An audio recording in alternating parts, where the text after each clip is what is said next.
Gentra mexanika tuttu egadan do'stlar. 2022-yilda ishlab chiqarilgan. Mashinamiz kraskasi 100% toza, bir qo'liga salonni olib mingan. 32.000 kilometr yurib turibdi. Metani bor. Chexoli, poliki, podogrev sideniya, maytofonlar ham qo'yilgan.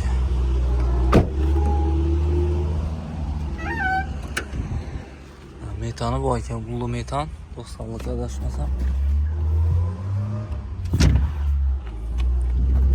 Zapaskalar yere tushmay. Balonlar toza. Rasxot yo'q mashinada do'stlar. Bahosi 148 million so'm.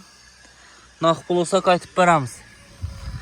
10 million bilan avtokreditga chiqarib beramiz. Oylik to'lovi 4,5 million so'mdan chiqib turibdi.